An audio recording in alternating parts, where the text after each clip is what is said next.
All right, good evening. As all of you are joining us, I wanted to say happy International Women's Day and thanks to all the amazing women who I get to work with through the museum.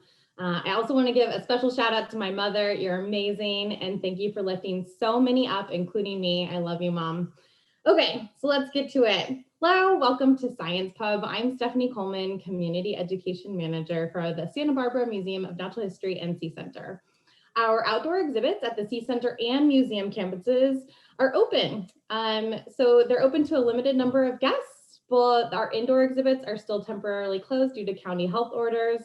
You can go ahead and renew your membership and support the museum. You can, in the chat box, our links in order to register and get those spots and join us at the museum and Sea Center. We would love to see you back around. We have some pretty cool exhibits currently, prehistoric forests. We've got large dinosaurs, dinoramas, small dinosaurs, tide pool touch tanks at the Sea Center. Some very, very cool things going on. We would love to see you all around. And just so you know, tax season is around the corner. So remember that those memberships are tax deductible. So it is a win-win. All right, I just mentioned International Women's Day. And speaking of that, I am so excited to have a strong and amazing inspirational woman joining us tonight. We have Stephanie Arne. She is a wildlife conservation ambassador for Curiosity Stream and the former host of Mutual of Omaha's Wild Kingdom. She's an accomplished wildlife conservationist. Steph has worked in over 20 countries, filmed stories on everything from polar bears to penguins. She's appeared on the Harry Connick Jr. show, Animal Planet, and the Weather Channel. Currently, Steph and her husband, wildlife filmmaker Tim Davison, live in a 180 square foot tiny house in Santa Barbara, and they were even featured in Tiny House Big Living on HGTV. So please, please, please, please welcome TV star, awesome woman, and conservationist Stephanie Arne. Take it away. Hey everyone, thank you for such enthusiasm and happy International Women's Day to all of you who identify as women. I can't see anybody else that's on Stephanie, so I hope I'm talking to people, but I will go ahead and get started. What I'm going to do today is I'm going to jump into a presentation, a PowerPoint or keynote presentation, and I'm going to tell you all about a really cool conservation project that is currently happening right now. It started around 2016, and so far it's been quite successful. And I want to talk about the people that came together to collaborate to come up with a solution to help save African penguins and prevent them from becoming functionally extinct in the wild.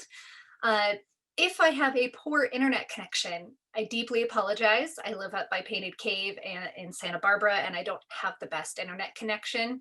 So please communicate that with me if for whatever reason you're having troubles. So first I'll play a short video. It's a trailer of a film that myself and Tim Davison made, my husband made, when we went to South Africa to see these penguins in action and the team members in action in fall, would have been March of 2019. So we'll show you the trailer. I'll speak about it in the presentation. Afterwards, I will do a Q&A. Sound good? I can't hear you, I can't see you, but I got a large pour and I'm ready for you. Here we go. So here are the gorgeous penguins that we are going to be speaking about this evening. Again, these are African penguins. They have also been called jackass penguins, and you'll learn why in just a moment. So here is the trailer to our film that I will point you to watch. It's about 12 minutes, and you can watch that after the presentation tonight.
So this is where all the penguins in the world live. They primarily live in the southern hemisphere, north or south of the equator. However, there's a few that can trickle up around the equator. Of course, the closest to that are basically the Galapagos tortoises. All of these, I'm sorry? Penguins. Penguins. I said tortoises. So that's been on my mind this week. Okay, so the Galapagos penguins live south of the equator, and then you have all the other species as well. And believe it or not, all these continents used to be connected, and the penguins moved around, and the Earth separated and left these penguins in different habitats to adapt to. So there's about 18 different species of penguin, and we're going to talk about this species right here, and they're located in the around southern Africa. So South Africa and Namibia is their primary location. We went to this island, which we're going to visit all together in just a little while, but I wanted to get a quick preview of what this very attractive island looks like. Okay, here we go, African penguins, and this is why they could also be called jackass penguins.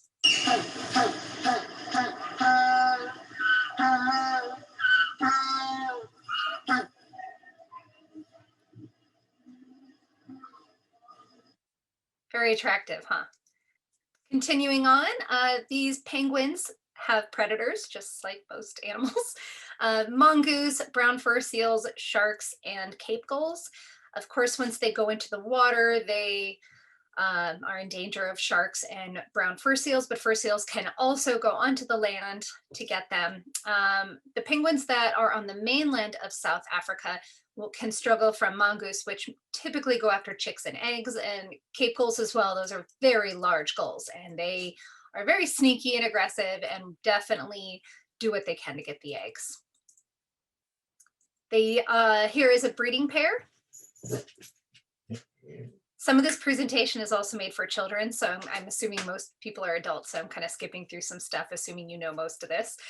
The individual that's in the middle is a young penguin, I say a teenager, hasn't quite lost all of the baby feathers, and eventually those will fall off and they will have their waterproof feathers. It was really funny when we were on Bird Island to see how many of these juvenile penguins would hang out next to the water, you know, acting like they're all cool and like, I'm just like the adults, they just want to grow up way too fast. But eventually this penguin will lose his feathers and be able to go on the water with the adults. And if you ever see a penguin that looks like the one that's just a little ways over to the right, if you're staring at the screen, that penguin is currently losing his or her feathers. And we commonly get people, that's my pup, Ray.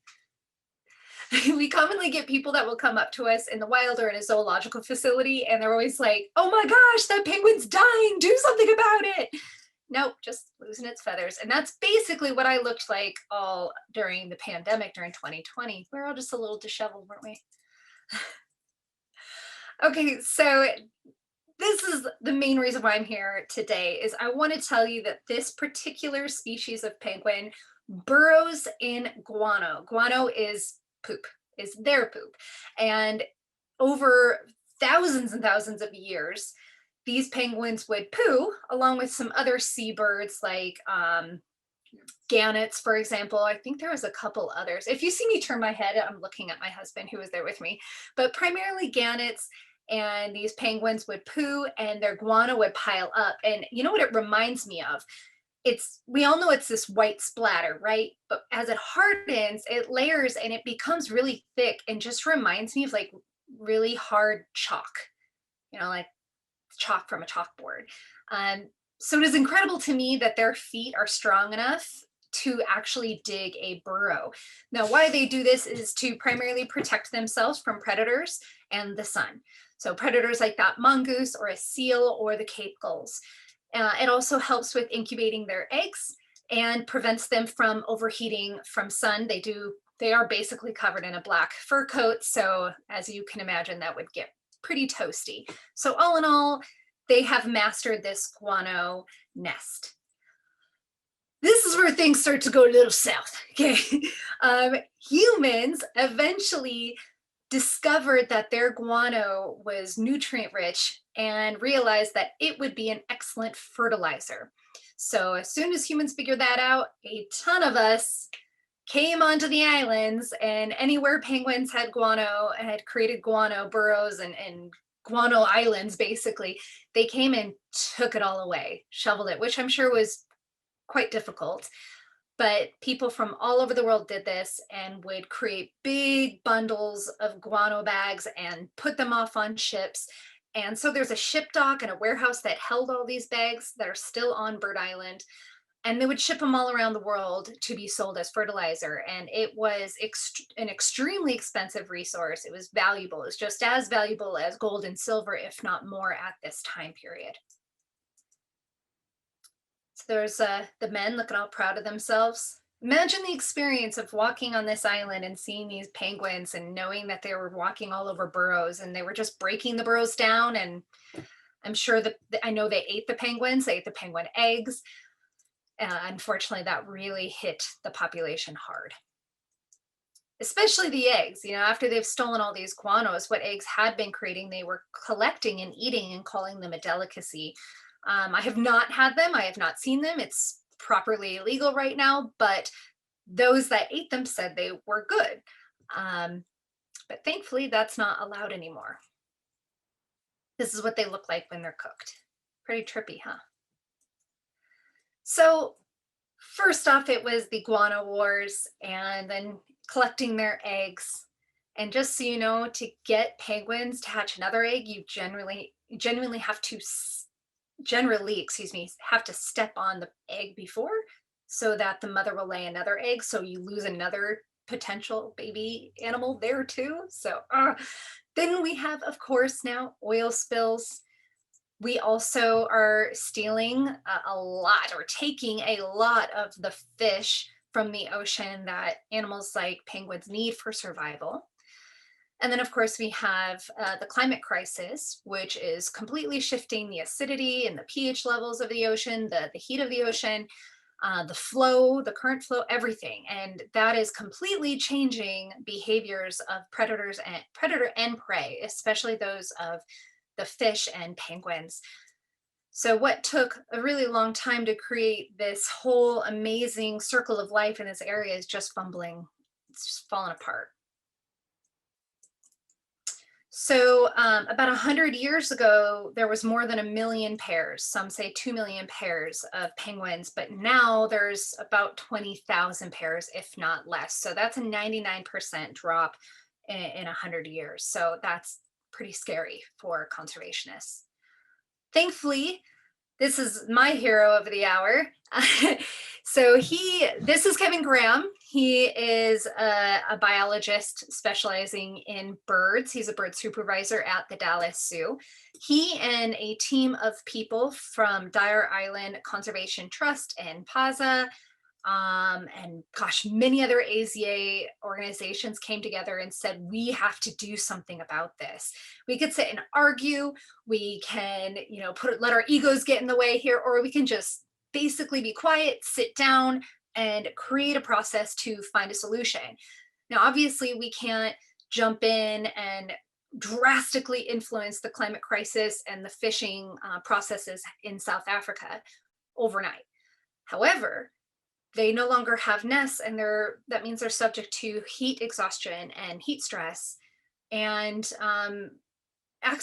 gulls have access to them quite easily without having those burrows. So why don't we provide them with a burrow? Now, it would take centuries for guano to pile up as high as it used to be in the past. That's just not an option to sit and wait.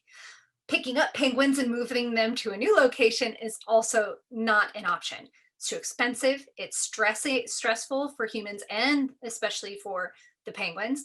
And where are they going to go? So we have to provide them with a solution of giving them an artificial nest. But it can't just be any artificial nest. No. It has to be just like the guano nest. So now Kevin and his team have become dedicated to trying to make a nest that matches what Mother Nature has already created. That means ventilation, heat, humidity, and shape, weight, all of it. And that's exactly what they did.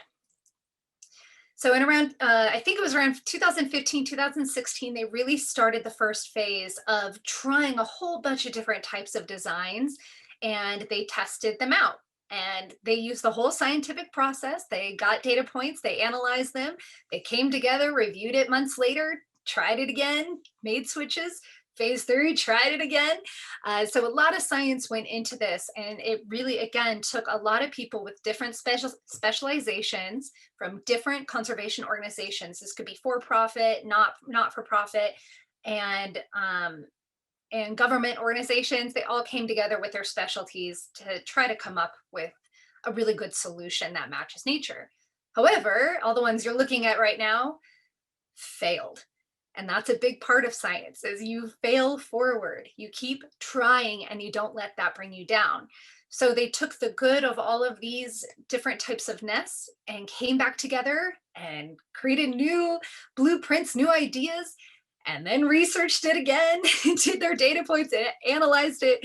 And eventually, after testing, gosh, I know more than 10, after testing more than 10, they found two that actually met the requirements. So it couldn't go over, it couldn't go inside, couldn't be hotter than 35 degrees Celsius, and lower than 35 would be ideal. But a lot of those 10 nests that I discussed earlier, they were getting up to like 45 degrees Celsius, so like 95 degrees Fahrenheit. And if it stays at that heat for over 30 minutes, it can kill the egg and the chick. So the humidity had to stay in a range between 70 and 100%. And then, of course, they needed to figure out the ventilation. They wanted to also consider rainstorms and wind. These had to be cheap materials that lasted for a long time. The color on the outside of the nest had to be the perfect white to absorb the proper amount of heat from the sun. And then, of course, it needed to last a really long time. So a lot of things went into, a lot of research went into coming up with the perfect nest, which is what you're looking at there. Now, it doesn't look, it's not like some super sexy nest or anything, you guys. It's not like something you would see in a magazine maybe, but we think it's great. They've really put in a tremendous amount of effort to get this nest. So once they figured out the nests, that they basically had two, they looked very similar to the one you just looked at, but they really needed to put in the effort now to know which one of those two was the best, or if they could get away with those two options. But they still needed to do research even on those two. So now they wanted to get 100 of each nest to put out on the islands, and they needed to do fundraising, and then they needed to be able to disperse them out on, or build them and then disperse them out on the island, and then put their sensors in it to test them. And so they started off with fundraising on Kickstarter, and they got all the organizations to come together to fundraise enough money to do just that. Well, that's where Tim and I found out about them. We were traveling around the country teaching people about sustainable living and what they can do in their homes to help out wildlife and nature. My husband is also a painter, so he was like, I want to help, let's do something. So we helped contribute to their fundraiser via online sharing, and Tim made a painting and a couple paintings and some prints and auctioned those off to go towards the nest project as well. Then Kevin Graham and I sat down, and he was like, you know what? I would love it if you could come with me to South Africa and share this story. We are just now, we're like at the perfect point. We're ready to put down more of these nests. And I said, yes. So 3 months later, Tim and I jumped on a plane with all of our camera gear and worked our way all the way down to South Africa, and went to the warehouse where Trudy Milan from Dyer Island Conservation Trust and her team of local men were building these nests. And they had these fiberglass molds, and they have this gray fabric and a ceramic mix. It's a geotextile fabric. I have thick gray fabric, Tim. But if you want to use fancy words, then fine. It's made to go underneath roads. There we go. That's right. Hopefully you heard that. And then they have a ceramic powder. So we were able to watch them put these put this ceramic powder and fabric onto the fiberglass mold and make these nests. And it has to cure for a day, and then they strengthen it, and then they add the holes for ventilation. It's just a whole production. It looks a little bit like this. And go.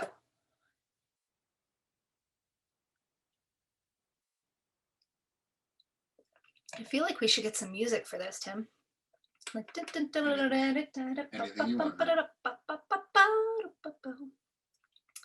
So they were making about 20 per day, but I want to say now they've lowered it down to under 12 so that they can really focus on making sure it's extremely sturdy instead of trying to rush to make a whole bunch in a day and maybe sacrificing some quality. So once those nests have dried, they pile them and stack them all together, put them in a big basket, and we take them over with a helicopter, which is what is happening right here. I'm going to try to turn down the volume because this can be loud. Okay. So it takes several trips, and the fuel is expensive. So we want to be efficient. And if the seas are calm, then they can take them over on a boat, but it is pretty rough getting out there. So sometimes a helicopter is better. So again, here's that bird island, dream destination, full of really smelly seabirds. Oh no, this is where it gets sad. Okay, now I'm not going to show you a penguin that's dying or has died, but I do want you to understand what those working on this project have to see regularly in South Africa. This is an overheating penguin. It is not quite 95 degrees Fahrenheit, but it is extremely uncomfortable. And bottom left-hand corner of your screen. So they pant, they're constantly releasing heat. They pant just like a dog would pant or any other animal that's overheating. And you can really tell because the skin right up above their eyes is bright red. So they're really releasing a lot of heat, and it makes the team quite nervous because that's getting pretty close to heat exhaustion. So this is what the beginning of the project has looked like. As you can see, I know it's a little bit grainy, but you can see that there are a lot of penguins that do not have nests on them.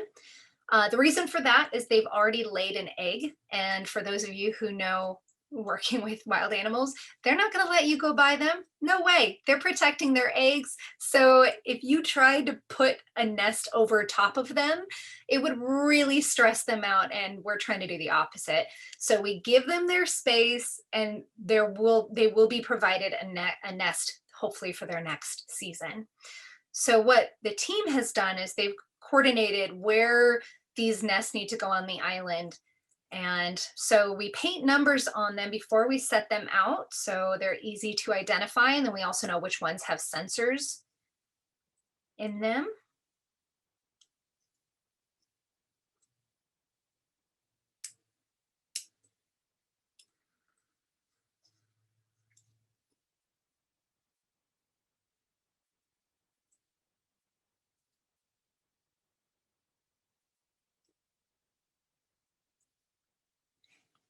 So this is really exciting.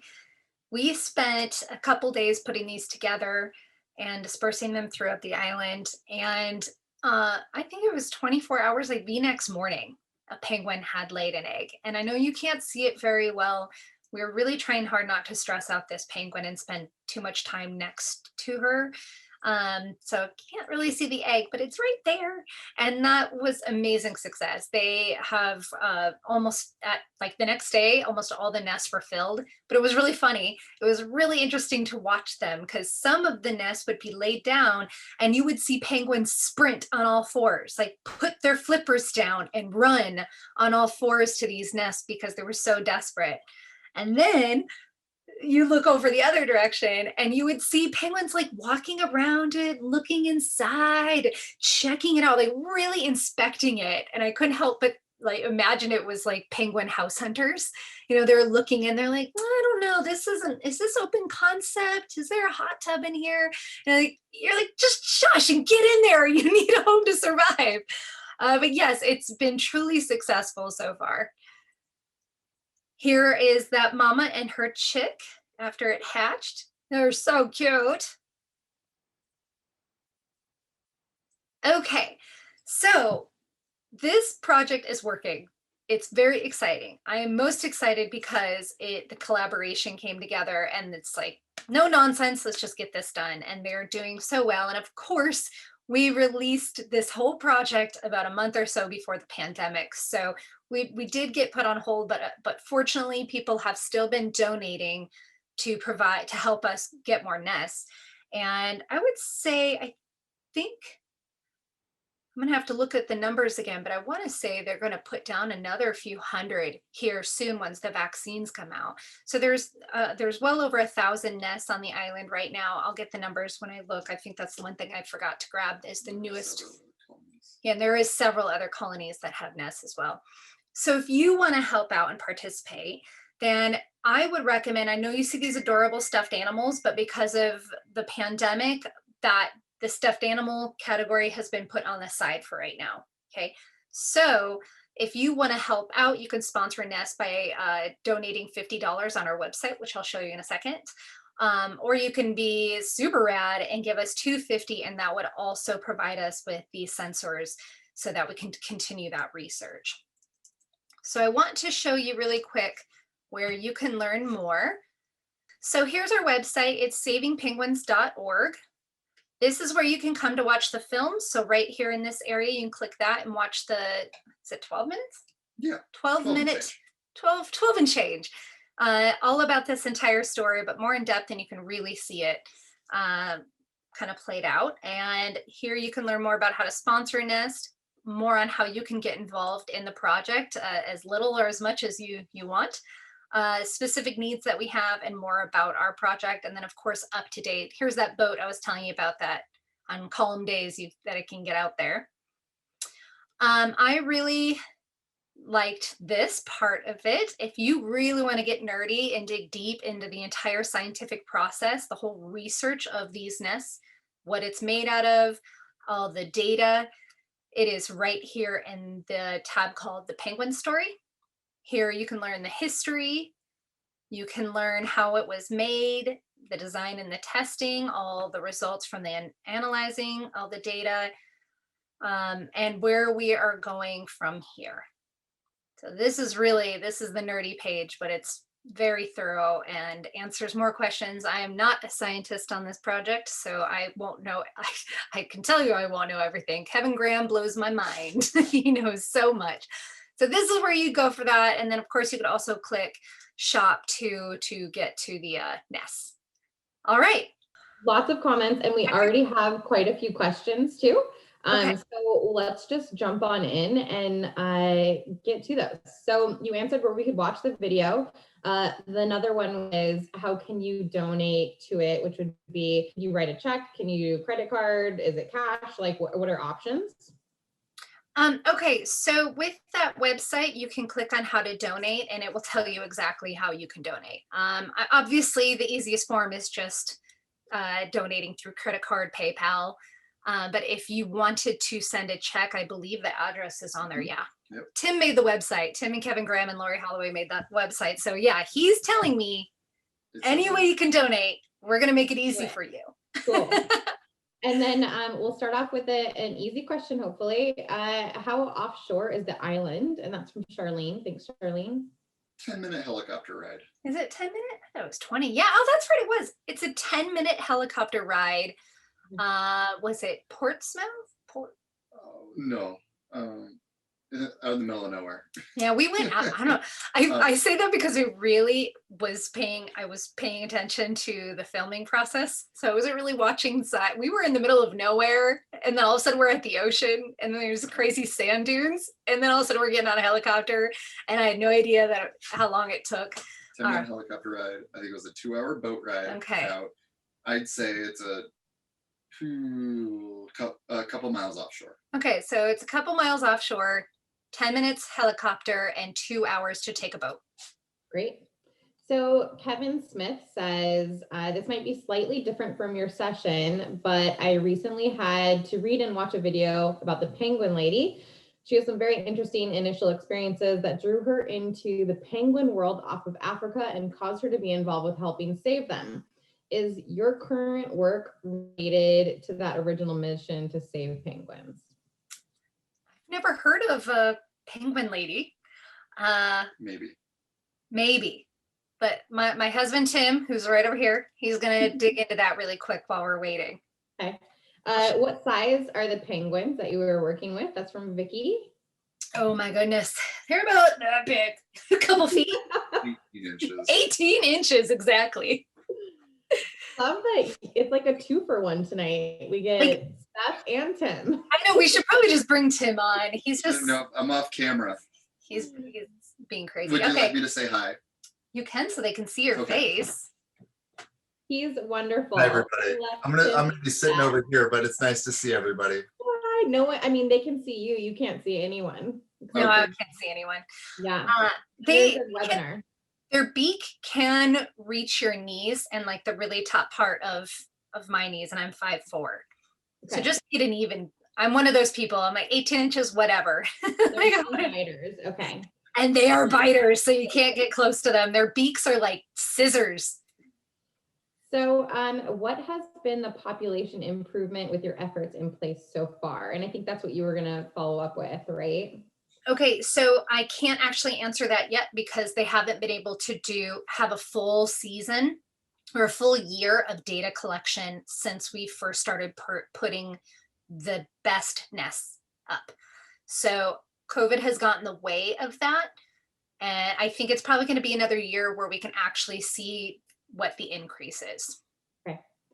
So Jenna Roll asks, when do penguins first appear in the fossil record? As a paleobiologist, maybe I should already know the answer to this, but I admit that I absolutely do not.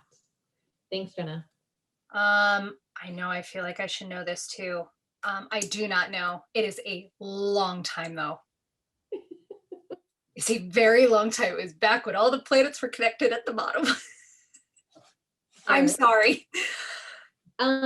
So Juliana Logan says, do you think penguins will be able to build back their guano nests on their own eventually? I mean, eventually, but it's going to take decades, centuries. It's going to take centuries. Because unfortunately, it wasn't, I mean, there was a million bird pairs, breeding pairs. And that was 100 years ago. So imagine there were, millions of birds that they weren't just penguins either. There was also millions of gannets and other seabirds that were utilizing these islands that were pooping for so long. So we would never see that in our lifetime. I mean, I can tell you there's probably 2 or 3 natural guano burrows on island, and it's a mix of guano and dirt. And I just don't foresee that happening. It's just impossible for that to happen anytime very soon, but it could happen in centuries. But I really think there's not enough birds to even make that happen. It would have taken millions of birds centuries, 100 years ago to do it. Yeah. That makes sense. So Chris Coulter, thank you. Chris Coulter says, what has been the population improvement so far in the efforts in place? Okay, we just answered that one. Thanks, Chris. Anonymous says, it sounds like a lot of the nests were already outfitted with sensors. Had the team considered putting fans in to try to regulate internal temperature based on the reading of temperature sensors? They don't need fans because the design of the nest is designed perfectly to create the airflow and ventilation that the penguin needs and the egg needs and the chick needs. They've done that. They've really dove deep into that to figure out what exact amount of airflow do they need. So they don't need fans, and they turn them. You might have noticed in the picture in the time lapses, they were all turned in the same direction as well, and that's considering prevailing winds. So they really thought of everything. That's awesome. Thank you. And thanks for repeating that. So Kimberly Ray says, are these penguins on the endangered species list? Oh yeah. They if we did nothing, they will be functionally extinct in the wild here within our lifetime, if not in 10, 20 years, meaning we wouldn't have enough penguins on this species of penguin on the planet to bring them back to a number that would sustain itself as a species and also be genetically healthy. So yes, they are critically endangered, which is basically the last level before functionally extinct and then extinct, according to IUCN. Chris Coulter again, thanks Chris. What is done with the poop that is deposited inside of the artificial nest? Is there an annual cleaning by humans, or do the birds take it out on their own regularly? No, they just take care of it. They just sit right in it and lay in it. Yep. They don't care about cleanliness as much as we do. But, Not much. but really, again, like it's really not as much poop as you're probably picturing. It's very, and so a lot of it's also clear. So it really just kind of seeps into the earth and gets mixed up in all the, I was going to say feathers, but yeah, I guess feathers and sticks and leaves and stuff that they also collect to make it soft, even though it's not. All right, Jenna says, how large is the island, and is this the only place where the penguins nest? Different Jenna from before. I forgot the exact size of the island, I so think it's like Tim will- 40. 40, I want to say it was like 43 acres. that's what I was thinking, 43 acres. And do they nest in other locations? Yes. There are several, there's a couple different islands off the coast of South Africa where they nest. And then there's a few places on the mainland, Cape. Simonstown. Simonstown. Cape Town. Yeah, so I was like, what's right outside of Cape? Total. Okay, here, I'll come on camera here. Okay, cool.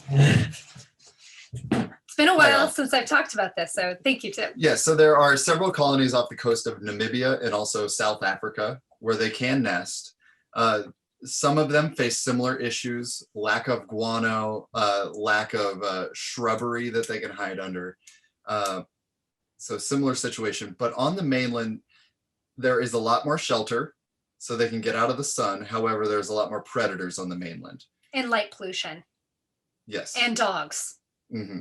So one of the things that they are trying, there's a new research study out there that they're using penguin decoys to attract penguins to nest on the mainland in fenced-in areas. So they put the fences on the beach all the way inland, and they built concrete decoys of nesting penguins. Yes.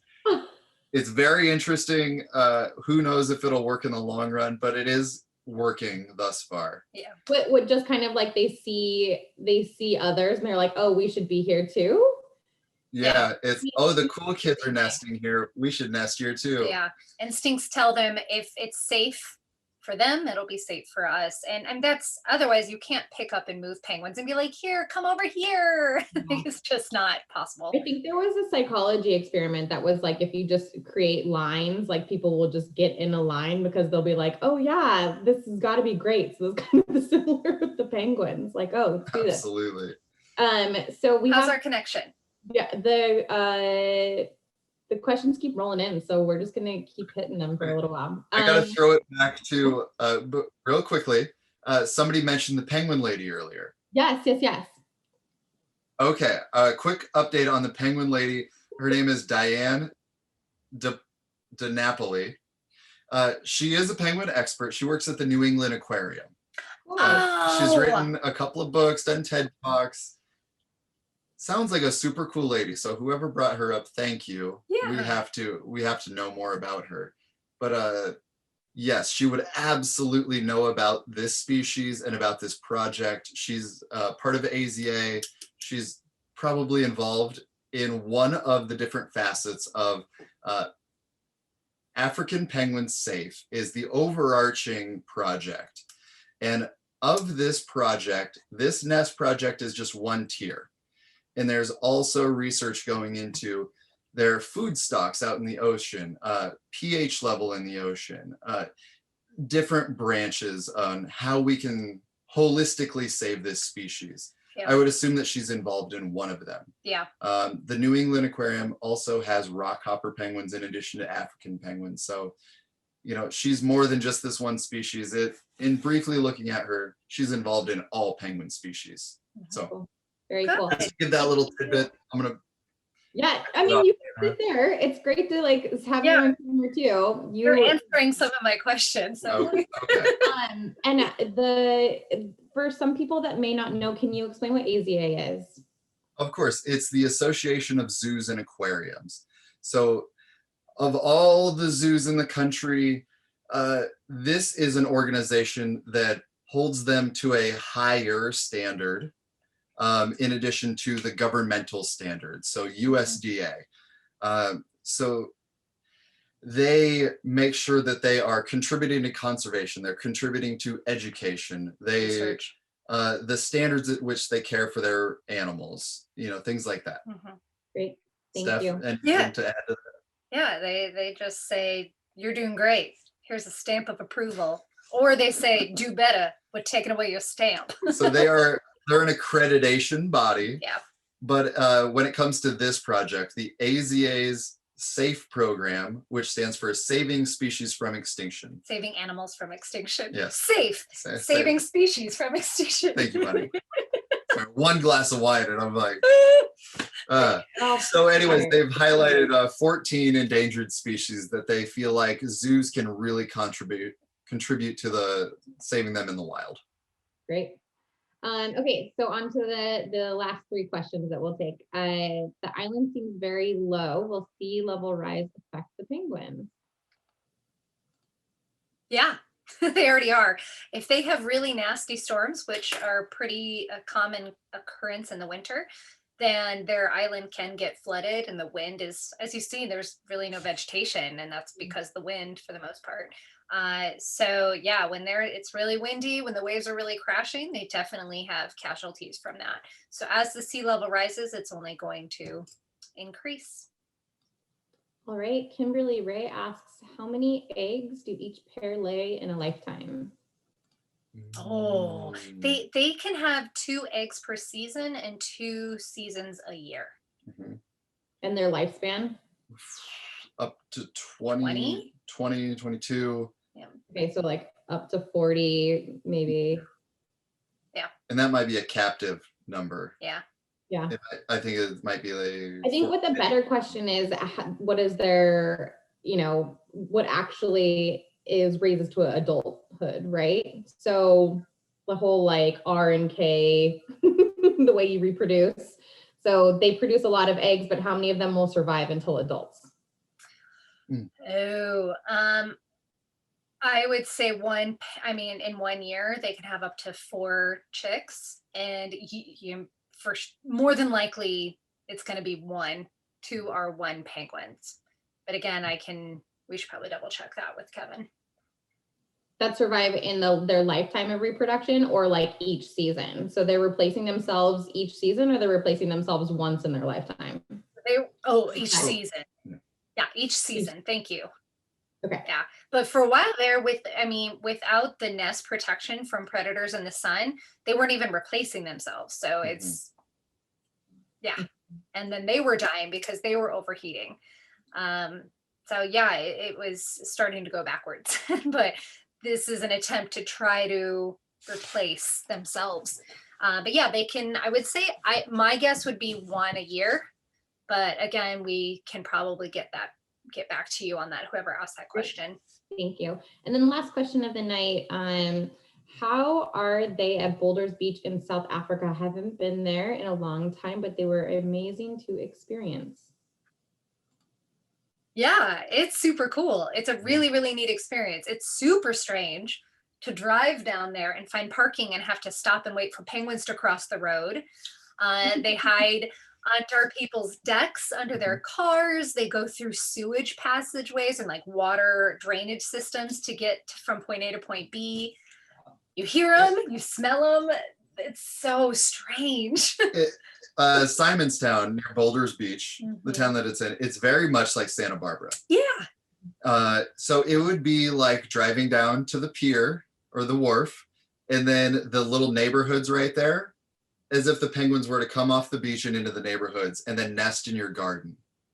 And in your front yard and right next to, where the drainage ditch is. And That they sounds like to lovely, now. except for I know how they smell, so that might not be as lovely as your picture.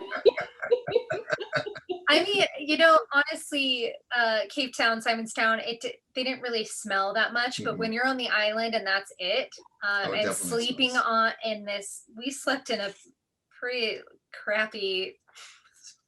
We slept in the old Rangers quarters, and when we showed up, our liaison, Kevin, hands us a bottle of, what would you call that stuff? Lice killer. Penguin lice killer is what I call it. We had to spray our mattresses that we were sleeping on for that week with lice killer. So the infestation of lice shows how many penguins are there. We'd wake up at 3 a.m. to them making that lovely donkey braying call. I don't think any of us showered the whole week. It was definitely one of those things where people are like, I want to work with animals. And then you see what we actually do as filmmakers and conservationists. And you're like, oh, you went all that way on a plane just to sit in a dilapidated building on an old mattress full of penguin lice to be woken up from braying penguins in 94-degree weather. So yeah, it's definitely intense, but hopefully you guys see what we created from those few days that we did have on that island, enjoy and learn and want to participate. It's great that somebody knows about Boulders Beach, which is a great tourist destination. It's not a traditional African penguin colony. It started, I think, in the 70s. Yeah. A couple showed up and then more showed up. And now it's a full-fledged colony. So if you ever get the opportunity, very cool to see them there. But please watch our video to see what life is like for these birds in one of their actual colony that has gone back thousands of years. So we have one last final question, because it'll kind of tie everything up nicely. How long did it take you to put this whole project together? For project together to being here today. So how long have you been involved with saving penguins? Kickstarter started. Oh gosh. The actual African Penguin Safe project has been going for, let's say, 5 years. Some of the initial nests might have gone back a few years prior. When did we join? We got involved in 2016, 2017. Yeah. We filmed this in 2019. March 2019, came back around May, and then worked on the film until December, because it was a side project. Him and I have our own businesses. We volunteered for this project and did it on the side. And then we went to launch it in January, and that didn't work. And then, actually, we were going to launch it in Thanksgiving, and then Christmas, and then January, and then the wildfires happened. And so we put it off, and then it was going to be Valentine's Day. And then I think more wildfires happened, and then COVID happened. So I've done a few of these this year. When we were expecting to be doing a theater tour, I was going to be on stage showing this at film festivals and everything all year. So that all got, unfortunately, stopped. But we will hopefully jump back on it again. And we're getting interest from other AZA safe programs to help create videos for them as well. And there's been a few people have asked us to lengthen this out into an hour documentary, because it's all jam-packed into 13 minutes. Yeah. But it could be longer. So stay tuned. Can I leave you? I got a text message from Kevin, and he just wanted to let you know very quickly, there was 700 nests that were installed when we left, and now there's about 1,400 nests, and they have currently built 350 during the pandemic to put out once the vaccines have come out. That's awesome. Thank you both so much, and thank you for that update too, and for Kevin getting back to you.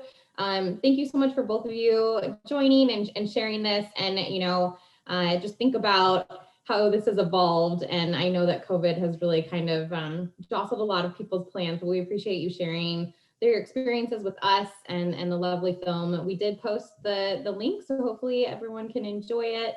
And we also post the link to your website stuff. So if people have questions, they can go there. So thank you, everyone. Next month, we have on April 12th, focus on orchids, microscopic Obernia. Get closer than ever to delicate flowers in our favorite family, orchids. From casual orchid lovers to professional researchers, all are welcome as our curator of malacology, Dr. Daniel Geiger, turns his scanning electron microscope away from minuscule mollusks and reveal the hidden world of micro orchids. So that is Monday, April 12th. We will see you all for next month's Science Pub. Until then, stay safe, be kind. Steph, Tim, thank you so much. Take care. Bye, everyone. Thanks for having us, Cheers. Stephanie.